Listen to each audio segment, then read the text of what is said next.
MBTV news.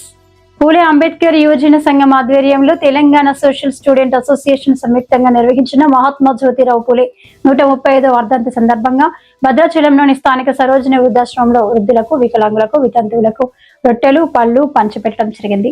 ఈ మహాత్మా జ్యోతిరావు పూలే వర్ధంతి కార్యక్రమానికి అధ్యక్షత వహిస్తున్న టీఎస్ఎస్ఏ భద్రాద్రి కొత్తగూడెం జిల్లా అధ్యక్షులు గుయ్యాల వీరబాబు అధ్యక్షతన జరిగిన కార్యక్రమంలో ముఖ్య అతిథిగా పూలే అంబేద్కర్ యువజన సంఘం రాష్ట్ర అధ్యక్షులు దామల సత్యం పాల్గొని వృద్ధులకు, వితంతువులకు పళ్ళు, రొట్టెలు పంచిపెట్టారు.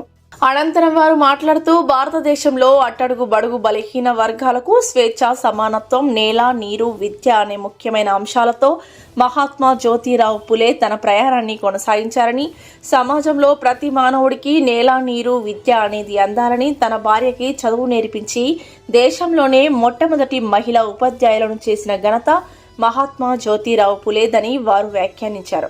అంటరానితనాన్ని నిర్మూలించడానికి విద్య ప్రధానమని అనేక పాఠశాలలు నెలకొల్పి వారు అట్టడుగు బడుగు బలహీన వర్గాలకు విద్యను అందించారు. అదేవిధంగా కుష్టి రోగులకు అనేక సేవా కార్యక్రమాలు చేశారని అన్నారు. ఈ కార్యక్రమంలో పలువురు వ్యక్తులు మాట్లాడుతూ పూలే గారి సేవలను కొనియాడారు. ఈ కార్యక్రమంలో జిల్లా అధ్యక్షులు గుయ్యన వీరబాబు, పాలమాల జిల్లా అధ్యక్షులు అల్లాడి పౌల్రాజ్, ఎస్సీ, ఎస్టీ, బీసీ నాయకులు రంగాచారి, నరసింహాచారి, సుధాకర్, అలవాల రాజు, మహిళలు తదితరులు పాల్గొన్నారు. జయంతి సందర్భంగా మన కొలిశెట్టి రంగారావు గారు, నరసింహాచారి గారు మేము పిలవంగానే ఈ ఒక్క కార్యక్రమానికి వచ్చి మమ్మల్ని ఎంతో సంతోషపరిచినందుకు వాళ్ళకి అభినందనలు తెలుపుతూ, జ్యోతిరావు గారు పూలే గారు అసలు ఎస్సీ, ఎస్టీ, బీసీ మైనార్టీలకు చేసిన త్యాగం మరో రాంది. ఎందుకంటే వాళ్ళ డబ్బులు లేక కాదు, వాళ్ళు విద్య అట్టడుగు వర్గాలని పైలోకి తేవాలని వాళ్ళ భార్య భర్తల ఆలోచన. ఆయన అంబేద్కర్ గారి గురువు, వాళ్ళ భార్యను కూడా ఈరోజు బల్లో చెప్పుకుంటారంటే మహాత్మారావు గారు పూలే భార్య గారని. ఆమె చాలామంది పేదలకి విద్య నేర్పించి మహాత్యాగం చేసిన వాళ్ళు. వాళ్ళిద్దరిని కూడా వాళ్ళు లేకపోయినా వాళ్ళని మరువలేకపోతున్నాం అంటే వాళ్ళు ఎంత మంచివారో మనం ఒకసారి గుర్తుంచుకోవాలి. ఈ సందర్భంగా మాట్లాడుతూ రంగారావు గారిని 2 మాటలు మాట్లాడాల్సిందిగా కోరుకుంటున్నాను. Thank you very much. ఇవాళ సరోజినమ్మ గారి వృద్ధాశ్రమంలో మన జ్యోతిరావు బాపు వర్ధంతి సందర్భంగా మన అల్లాడి పాలరాజు, మన సత్యం గారు, అట్లాగే ఏవీరావు గారు, మన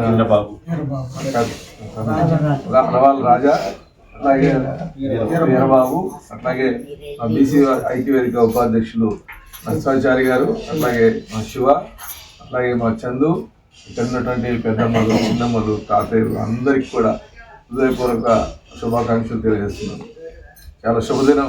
ఎందుకంటే ఈరోజు ఇంత మంచి కార్యక్రమానికి పాలరాజు ఆయన ఏం చేశాడో, ఎక్కడ కష్టపడ్డాడో తెలియదు, కానీ ఒక మంచి కార్యక్రమానికి పునాది చేస్తున్నటువంటి పాలరాజుకి ముందుగా అభినందన తెలియజేస్తున్నాను. కారణం ఏంటంటే డబ్బులు చాలామందికి ఉంటాయి, కానీ పెట్టే మనసు కూడా ఉండాలి.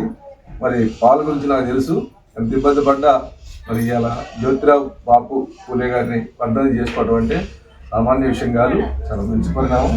ముందుగా పాలకు శుభాకాంక్షలు.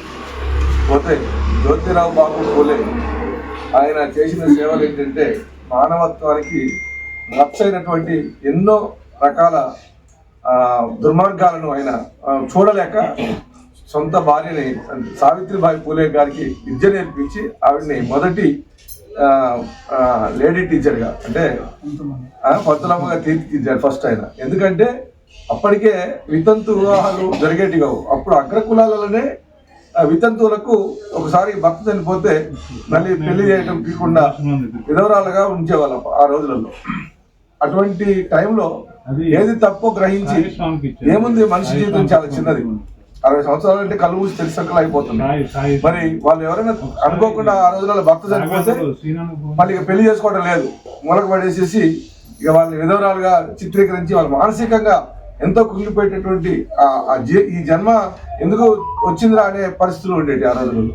మరి అటువంటి పరిస్థితుల నుంచి ఆ రోజులనే మరి వితంతు వివాహాలు కూడా చేయాలనే ఒక దృక్పథం, ఆడవారికి చదువు చెప్పాలనే ఒక మంచి ఆలోచన, అణగారిన వర్గాలని బీదల్ని ఎస్సీ ఎస్టీ బీసీలు ఉన్నటువంటి చాలా అణగారిన వర్గాలకి మరి దాన్ని ఏమంటారు మన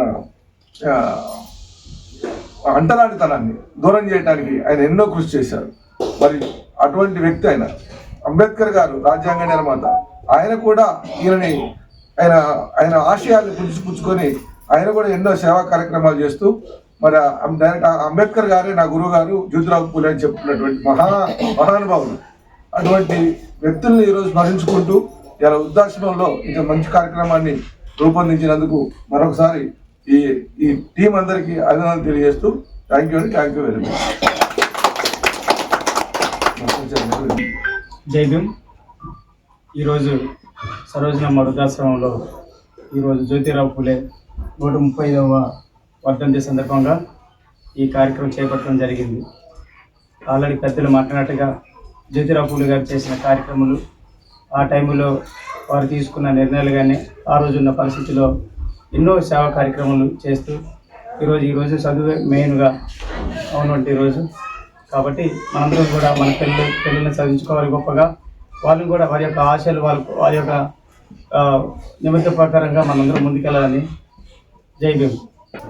ఈరోజు మహాత్మా జ్యోతిరావు పూలే వర్ధంతి సందర్భంగా పనులు పొట్టని పంపకం చేస్తున్నటువంటి మా మిత్ర సంఘం అయినటువంటి అంబేద్కర్ పూలే ఆశయ కమిటీకి ప్రత్యేక అభినందనలు తెలియజేస్తున్నాం. సత్యం గారు, వీరబాబు గారు, పౌలు గారు, ఏవిరావు గారు, ఇక్కడికి వచ్చినటువంటి బీసీ సంఘ కన్వీనర్ అయినటువంటి అన్నగారు రంగారావు గారికి, చారీ గారికి, వాళ్ళ టీం మొత్తానికి కూడా ప్రత్యేక అభినందనలు తెలియజేస్తున్నాం. మిత్రులారా, పెద్దలారా, ఈరోజు ఆశ్రమాలు పుట్టినంటే దానికి కారణం వివక్షతలు, అంటరానితనాన్ని అనుభవించినటువంటి ఆ రోజుల్లోనే పేదలను గుర్తించి ఆ పేదలందరినీ, అన్ని కులాలకు సంబంధించినటువంటి పేదలందరినీ ఏకం చేసి వాళ్లకు నీడనిచ్చి వాళ్ళకు ఆశ్రమాలు ఏర్పాటు చేసినటువంటి మహోన్నత వ్యక్తిత్వం కలిగినటువంటి మన ఈరోజు ఎవరైతే మనం వర్ధంతి చేస్తుంటామో మహాత్మా జ్యోతిరావు పూలే, ఆయన యొక్క స్ఫూర్తితోనే ఈరోజు అన్ని ఆశ్రమాలు ఏర్పాటు చేయడం జరిగింది. అందుకోసమే మీలో ఒక్కడిగా మీతో అందరం అన్ని పంచుకోవచ్చని ఆలోచనతోనూ ఈరోజు మన వృద్ధాశ్రమంలో ఈ యొక్క కార్యక్రమాన్ని నిర్వహించడం జరుగుతుంది. మహాత్మా జ్యోతిరావు పూలే గురించి ఎంత చెప్పినా ఏది చెప్పినా తక్కువే. ఎందుకంటే ఈ దేశంలో చదువుతో పాటు వివక్షతలను ఎదిరించినటువంటి ఆయన ఒక జ్ఞాన ఖడ్గం. చదువు అనేది అన్ని కులాలకు ఉండాలని చెప్పి ఒక బ్రాహ్మణులకే కాదు, అణగారిన కులాలు అన్ని ఎస్సీ ఎస్టీ బీసీ మైనారిటీ కులాలకు సంబంధించినటువంటి అందరికీ సమానమైనటువంటి చదువు కావాలని పోరాటం చేసి చదువునిచ్చినటువంటి గొప్ప విద్యావేత్త ఆయన. అందరికీ ఆదర్శం. ఇట్లు మన దేశంలో ఉన్నటువంటి ఎస్సీ ఎస్టీ బీసీలతో పాటు అగ్రవర్ణం అని చెప్పుకున్నటువంటి బ్రాహ్మణ క్షత్రియ కులాలకు కూడా ఆయన ఆదర్శమే. ఆ రోజుల్లో అంటరానితనాన్ని పోగొట్టేందుకు జరుగుతున్నటువంటి పోరాటంలో బ్రాహ్మణ కులానికి సంబంధించినటువంటి కొంతమంది ఆయనకు సహకరించి ఆ పోరాటంలో భాగస్వామ్యులై ఈ ఉద్యమాన్ని వందలేలుగా కొనసాగించడానికి కారణమైనటువంటి ఆ రోజుల్లో ఉన్నటువంటి ఉద్యమకారులలో గొప్ప వ్యక్తి మన మహాత్మా జ్యోతిరావు పూలే. ఆయన స్ఫూర్తితో నడిపిస్తున్నటువంటి ఈరోజు ఇక్కడ కార్యక్రమం నిర్వహిస్తున్నటువంటి సత్యమన్న గారికి, ఈరబాబు అన్న గారికి ప్రత్యేకంగా మా సంఘం తరఫున ధన్యవాదాలు తెలియజేస్తున్నాం. ఈరోజు దేశంలో, రాష్ట్రంలో జనాభాగా ఉన్నటువంటి బీసీలను చిన్నచూపు చూస్తూ రాష్ట్ర ప్రభుత్వం, కేంద్ర ప్రభుత్వం వాళ్ళకి ఇవ్వాల్సినటువంటి హక్కులను సక్రమంగా అందించకపోవడం, వాళ్ళ రిజర్వేషన్లను సక్రమంగా అమలు చేయకపోవడం వల్ల అనేకమైనటువంటి ఇబ్బందులు పడుతున్నారు. విద్యాపరంగా, రాజకీయంగా, సామాజికంగా అనేక రంగాలలో వాళ్ళు అంటరానితనం అనుభవిస్తున్నారు. ఒకరోజు ఎస్టీలుగా ఉన్నటువంటి వాళ్ళు అనుభవించినటువంటి వివక్షతను ఈరోజు బీసీలుగా ఉన్నటువంటి వాళ్ళు అనుభవిస్తున్నారు. దానికి ప్రధాన కారణం రాజకీయం. ఆ రాజకీయ లబ్ధి కోసం బీసీలను పావుగా వాడుకుంటూ, ఓటు బ్యాంకుగా వాడుకుంటూ బీసీలకు ఇచ్చినటువంటి రిజర్వేషన్లను సక్రమంగా ఇవ్వకపోగా, బీసీల హక్కులను సక్రమంగా అమలు చేయకపోగా వాళ్ళు అనేకమైనటువంటి ఇబ్బందులు పడుతున్నారు. వాళ్ళకు మనం అందరం కూడా బీసీల ఐక్యతకు అండగా ఉంటూ మనం ఈరోజు వర్ధంతే కాదు, బీసీలు కోరుకున్నటువంటి ప్రతి ఒక్క అంశంలో మనం భాగస్వాములు అవుతూ మన ఉద్యమాలను బీసీల ఐక్యతతోని ముందుకెళ్లాలని మిమ్మల్ని అందరినీ కోరుకుంటూ నాకు ఈ అవకాశం ఇచ్చినందుకు ప్రత్యేక ధన్యవాదాలు చేస్తున్నాం. జై పూలే, జై అంబేద్కర్.